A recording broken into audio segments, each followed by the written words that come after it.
வணக்கம் வணக்கம் வணக்கம் வணக்கம் வணக்கம் சார். வணக்கம் சார். இன்னும் கேட்கணும் நீங்கள், அதாவது சார், பெற்றவங்களை கை விட்டுட்டு வெளிநாட்டுக்கு போகிறாங்க சார். சம்பாதிக்கதா போகிறாங்க அப்படின்றாங்க. சம்பாதிக்கிறாங்க. பெற்றவங்களை கை விட்டுட்டுல பெற்றவங்க பிள்ளைங்களை படிக்க வச்சு பெற்றவங்க உதவியால் போகிறாங்க. பெற்றவங்க உதவிதால் தான் அவங்க ஃபாரின் போகிறாங்க. Yes yes. போனவங்க அவங்க லேக்ஸ் கணக்கில் சம்பாதிக்கிறாங்க. பெற்றவங்களுக்கு ஒன்று செய்யணுன்னா அவ்வளோ தூரம் யோசனை பண்ணுறாங்க. அவங்க இறந்து போயிட்டு அனாதையாக போகுது பணம். என்ன சார், வைக்கிறதுக்கு 9 மாதம் வயிற்றுல சுமக்கணும். இவங்களை 30 வயசு வரைக்கும் கல்யாணம் பண்ணணும், டிகிரி படிக்க வைக்கணும், அது படிக்கணும், அது அவங்க உடம்பு சரியில்லை பார்க்கணும், அவங்க சுற்று கழுவணும், எல்லாமே செய்யணும், பெற்றவங்க செய்யணும். ஆனால் அவங்களுக்குன்னு ஒன்று வரும்போது இந்த நான் இங்கே எதுக்கு சார் வரமாட்டேன்றாங்க. நான் கேட்கறது தப்பாக நினைக்க தேவையில்லை சார். நான் அந்த மாதிரி தப்பு பண்ணுறவங்கள தான் கேள்வி கேட்குறேன். ஏன்னா பெற்றவங்களை அவாய்ட் பண்ணுறது ரொம்ப ரொம்ப கேவலம். சில பேர் இப்போ லோக்கல்லையே செய்கிறாங்க அந்த மாதிரி. இந்த வீடியோ ஏன் நான் பதிவு பண்ணுறேன்னா, நேற்று ஒரு செய்தி தொலைக்காட்சியில் அப்பா இறந்துட்டார். பெண்கள் 3 பொண்ணுங்க என்னமோ, அவங்க இங்கே தான் இந்தியாவுக்குள்ளே தான் இருக்காங்க. அவரை ஏதோ ஒரு அனாத ஆசிரமத்தில் சேர்த்துடுறாங்க. அவர் கேன்சர் இறந்துடுறாரு. யாரும் பார்க்கல. எல்லாரும் 5000 அந்த முதியோர் இல்லத்துக்கு நீங்களே தகனம் பண்ணுங்கன்னு சொல்லிடுறாங்க. அந்த முதியோர் இல்லத்தில் தகனம் பண்ணுறாங்க. அந்த காட்சியை நேற்று டிவியில் காமிச்சாங்க. அந்த பெண்கள் வீடியோ காலில் அதை பார்க்குறாங்க. இது என்ன நியாயம்? இது இறைவா, நாடு எந்த குட்டிச்சோராக போயின்னு இருக்கு. ரத்தத்தை சிந்தி வேர்வை சிந்தி அப்பா அம்மா படிக்க வைக்கிறாங்க. தன்னுடைய உழைப்பெல்லாம் தன்னுடைய எதிர்காலம்லாம் தான் பிள்ளைகள் தான். ஆண் பிள்ளைகள் பெண் பிள்ளைகள் எல்லோரும் சொல்கிறேன், நான் பொதுவாக சொல்கிறேன். இந்த வீடியோ அப்பா அம்மாவை பார்த்துக்கிறவங்களுக்கு நான் கையெடுத்து கும்பிட்றேன். அவங்க நீங்கள் தான் என்னை தப்பாக எடுத்துக்காதீங்க. நான் சொல்கிறது, இந்த வீடியோவை ஃபாரின் கண்ட்ரிக்கு போயிட்டு நிறையா நான் அஸ்ட்ராலஜர் என்று ஜாதகம் அஸ்ட்ராலஜர்ன்ற ஒரு தோரணையில் என்கிட்ட ஜாதகம் பார்க்க வரவங்க நிறைய பேர்கள். ஒரு சிஸ்டர் எனக்கு அவங்களுக்கு இருக்கும் ஒரு 58 வயசு இருக்கும். அவங்க இறந்துட்டாங்க. அவங்க என்னுடைய நான் என் வீடு இருக்க இடத்துல தான் அவங்களும் ஃபேன்சி ஸ்டோர் வச்சு கஷ்டப்பட்டு படிக்க வச்சு, ஒரே பிள்ளை படிக்க வச்சு 2 நல்ல வீடு வசதிலாம் இருக்குது. வீடு வசதிலாங்குது. வீடை கட்டி கொடுத்து கல்யாணம் பண்ணி வச்சு எல்லாம் பண்ணாங்க. அந்த அம்மாவோட உடல் நலத்துக்கு எதுவுமே பணம் கொடுக்காம அவங்கெல்லாம் நகையெல்லாம் இருக்குது, நகையெல்லாம் விற்று அந்த நகையை கூட விலை கேட்டு வாங்குற அளவுக்கு மருமகள் இருக்காங்க. அந்த அளவுக்கு மோசமாக போயிட்டு இருக்கு. பாசமே இல்லையா? செல்ஃபோன் வந்ததுலேருந்து பாசமே இல்லையா? நான் பார்க்குறேங்க. நான் சென்னை சவுகார்பேட்டில் இருக்கேன். நான் இந்த எலிஃபென்ட் கேட்டு பிரிட்ஜி, போலீஸ் ஸ்டேஷன் பிரிட்ஜு தான் ஏறி போனோம். சால்ட்டுக்கோட்டா பிரிட்ஜின்னு வாங்க. அங்கே பல்லம் சொல்லுவாங்க. அது ஜட்காபுரம் கூட சொல்லலாம். அதை அங்கே இல்லாத ஏழைகள் நிறைய பேர் இருப்பாங்க. அவங்க இறந்துட்டாங்கன்னா பெரிய கட் அவுட்டை வச்சு என்ன அது மியூசிக்லாம் வச்சு அவங்கள கடைசியாக அனுப்புகிறாங்க. அவங்க வாழ்நாளில் தான் அவங்க ஏழையாக இருக்காங்களே தவிர, இறந்து போகும்போது பணக்காரர்கள் செலவு பண்ணுறதில்ல, அதுக்கு மேலே அவங்க செலவு பண்ணி அனுப்புகிறாங்க. இது ரொம்ப வருத்தமான செயல். இந்த வீடியோ கண்டினியூஸாக பேசுகிற ஒரு கால் வந்துச்சு. அம்மா அப்பான்றது ஒரு தெய்வங்க.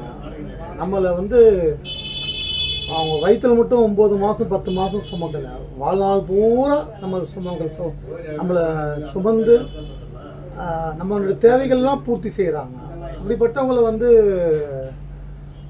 நிறைய பேர் தவிக்க விட்டுடுறாங்க. தவிக்க விடாதீங்க. அது கர்மா இஸ் ரிட்டர்ன். கர்மா திரும்பி வரும். நீங்கள் என்ன பண்ணுறீங்களோ உங்கள் அம்மா அப்பாவுக்கு நமக்கும் அதுதான் வரும். நான் சொல்கிறது, இந்த ஃபாரின் போய் நிறைய பேர், நீங்கள் ஃபாரின் போங்க, ஃபாரின் போயிட்டு சம்பாதிச்சு அதாவது ஒரு இருக்கிறதுலே ஒரு பேசிக் அம்மா அப்பாவோட கர்ம காரியத்து கூட வர முடியலைன்னா அது என்னங்க படிப்பு, என்னங்க வேலை? ஃபாரினில் என்ன நாகரிகன்றது எந்த அளவுக்கு கலாச்சாரம் கெட்டு குட்டிச்சோராக போயிருக்கு. தயவு செஞ்சு எனக்கு சென்னையில் ஒருத்தர் வந்து ஜாதகம் ஒரு நகை விற்க வந்தாங்க என்கிட்ட. அவங்க விற்றுட்டேன் எல்லாம் இப்போ விற்றுட்டு போய் பேசும்போது அந்த அம்மாவுக்கு பார்வை தெரியல, 45-50 வயசுக்குள்ளே தான் இருக்கும். நல்ல லட்சணமாக மகாலட்சுமி மாதிரி இருக்காங்க, வெள்ளையாக இருக்காங்க, நல்லா இருக்காங்க. அவங்க கூட வந்து ஒரு சிஸ்டர் வந்தாங்க. அப்போ அவங்க சொல்கிறாங்க, இந்த அம்மாவுக்கு ஒரு பொண்ணு இருந்தது, கொரோனா டைம் வந்தது, கொரோனா டைமில் இந்த அம்மா போய் அட்மிட் ஆகிட்டாங்க ஹாஸ்பிட்டலில். அந்த டைமில் வீட்டையே காலி பண்ணி எல்லா நகைங்கெல்லாம் எடுத்துகிட்டு போயிடுச்சு. போலீஸ் ஸ்டேஷனில் போய் கம்ப்ளைண்ட் கொடுத்து கடைசியில் அந்த பொண்ணு வந்து அம்மா வாட்டிக்கிற வீடியோவை என்கிட்ட காமிச்சாங்க. அப்போ பணம் தான் முக்கியமா, பாசம் இல்லையா? தயவு செஞ்சு அது மாறுங்க, ரொம்ப கஷ்டம் அதெல்லாம். எனக்கு தெரிஞ்ச ஒரு தம்பி வந்து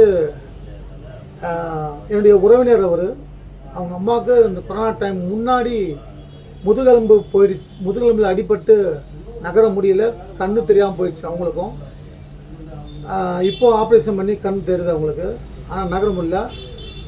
திருமணமே பண்ணாமல் அந்த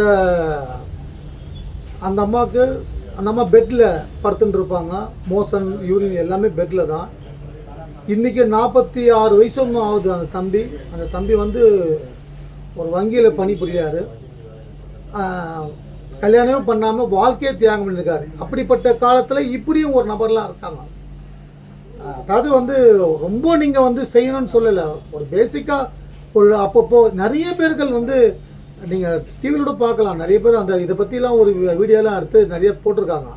அதாவது எங்கள் வீட்டில் வந்து நாங்கள் அனாதை மாதிரி இருக்கோம், கல்யாணம் பண்ணிட்டு பிள்ளைங்களுக்கு கல்யாணம் பண்ணி ஃபாரின் அனுப்பிச்சிட்டு அப்புறம் அனாதை மாதிரி தனியாக இருக்கும் எங்களுக்கு கூட.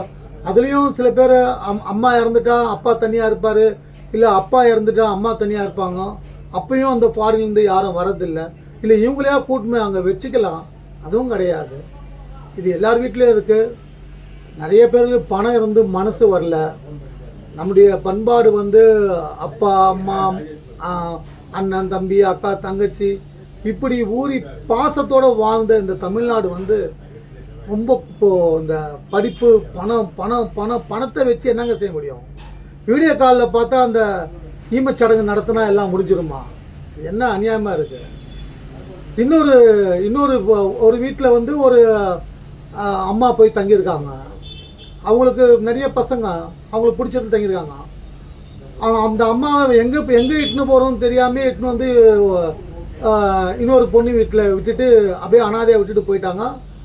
அந்த அம்மாவுக்கு வந்து இந்த பொண்ணு என்ன தான் பார்த்தாலும் அங்கே வாழ்ந்த நினைப்பிலே அவங்களுக்கு உடம்பு சரியாமல் போய் இன்றைக்கி அவங்க பெட்லேயே ரொம்ப அதாவது உடல்நலம் கொண்டு இருக்காங்க. இது வந்து அவங்கக்கிட்ட அதாவது இந்த காலத்தில் வந்து தயவு செஞ்சு நாளைக்கு நீங்களும் நான் இந்த பதிவு பார்த்தீங்கன்னா இளைஞர்களுக்கும் இளைய பெண்களுக்கும் மகள்களுக்கும் தான். நாளைக்கு நீங்களும் அப்பா அம்மாவும் ஆவீங்க. உங்களுக்கு என்ன நிலைமை வரும்? அது இதே நிலைமை தொடராதா? இறைவன் வந்து எதையும் விட்டு வைக்க மாட்டார்.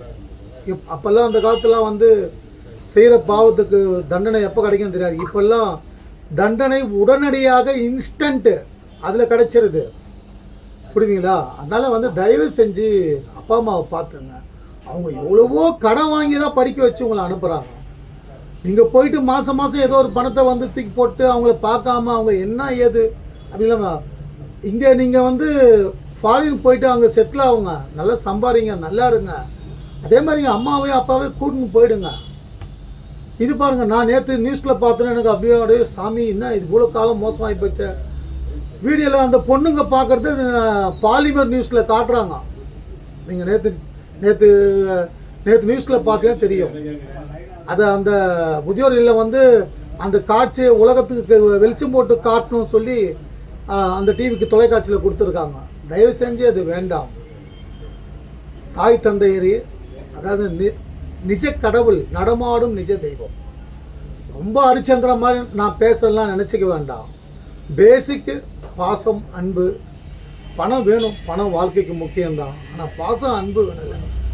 நமக்கு உயிர் கொடுத்த உடல் கொடுத்த நீங்கள் ஃபாரினில் போய் உட்காந்துக்கிறீங்க, வெளிநாட்டில் போய் இங்கேயே ஆந்திராலேயோ இல்லை வந்து மும்பையிலையோ எங்கேயோ ஒரு இடத்துல இருக்கீங்கன்னா அதுக்கு எல்லாத்துக்கும் காரணம் அப்பா அம்மா தானே. அது நீங்கள் பார்த்துக்க வேணாமா? உங்களுடைய கடமையை நீங்கள் செய்ய வேண்டாமா? தயவு செஞ்சு கொஞ்சம் பாசத்தோடு நடந்துக்கிட்டால் நல்லா இருக்கும். இதை வந்து பெத்த அப்பா அம்மா வந்து தன் மகனை ஃபாரினுக்கு அனுப்புறதோ இல்லை பெரிய கம்பெனியில் அனுப்பும் போதோ சொல்லி வளங்க. உங்களை நம்பி தான் இருக்கும். இன்றைக்கி நீங்கள் பெற்றவங்க செய்த தப்பு தான் இன்றைக்கி வந்து வாழ்க்கையோட நடைமுறை வாழ்க்கை, இயல்பான வாழ்க்கை மாறிவிட்டது.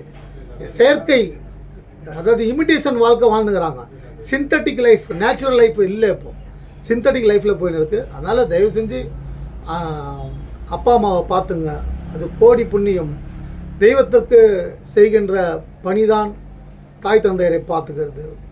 அது பார்த்துக்கிட்டாலே நம்மளுடைய வாரிசுகள் நல்லா இருக்கும். நன்றி, வணக்கம், வாழ்க. கேளுங்க, தோஷம் தானே கேளுங்க சார். இப்போ பெற்றவங்களை கவனிக்காதவங்களுக்கு ஏதாவது தோஷம் வருமா? மாத்திரு தோஷம், பித்ரு தோஷம் ஜோசியத்தில் அதானே இருக்கு. அந்த கர்மா விடாத. நீங்கள் எங்கே போய் என்ன வரும் சார்? என்ன கஷ்டம்? அந்த கர்மா வந்து நீங்கள் போயிட்டு இந்த அமாவாசைன்னு வருது இல்லையா, அதுக்கு தர்ப்பணம் கொடுப்பாங்க இல்லையா. ஆனால் வாழும்போதே நீங்கள் செய்ய வேண்டிய கடமையை செய்யாமல் கோயிலில் போய் தர்ப்பணம் கொடுத்துட்டா மட்டும் அது நீங்கிடாது. அமாவாசை அன்னைக்கு வானத்தில் வந்து சிவபெருமான்கிட்ட இருந்து விரதம் இருந்து பூமிக்கு போய் நம்ம யார் இறந்தாங்களோ அவங்கெல்லாம் தன்னுடைய வாரிசுகளை, தன் மகளை பார்க்க, மகனை பார்க்க அந்த ஆத்மாக்கள் பூமியில் வரும். அந்த பூமியில் வந்து வரும்பொழுது தான் அதுக்கு அந்த பிண்ட சாப்பாடு வைப்பாங்க, தர்ப்பணன்றது செய்வாங்க. அது வந்து அதை சாப்பிட்டு நம்மளை வாழ்த்திட்டு போவோம். நீங்கள் நல்லா இருக்கணும், என் வாரிசுகள் நல்லா இருக்கணும், வாழ்த்திட்டு போவோம். அதுதான் அது. நீங்கள் இது மாதிரி எங்கேயோ இருந்துக்கிட்டு வீடியோ காலில் நீங்கள் பண்ணிங்கன்னா அது கர்மா, அதுதான் தோஷம், கர்மா தோஷம்.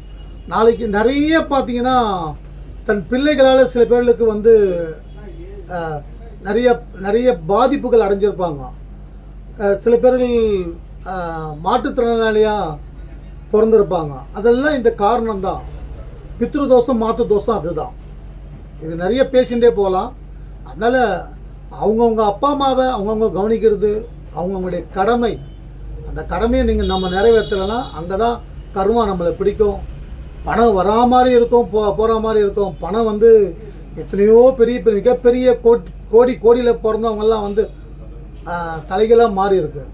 அதனால் வந்து தயவு செஞ்சு நேற்றோட ஒரு நடிகர் நீங்கள் எல்லாம் டிவியில் பார்த்துருக்கலாம், டைரக்டர் நடிகர். அவர் இப்போ வந்து 80 வயசாவது, முதியோர் இல்லத்தில் இருக்காராம்.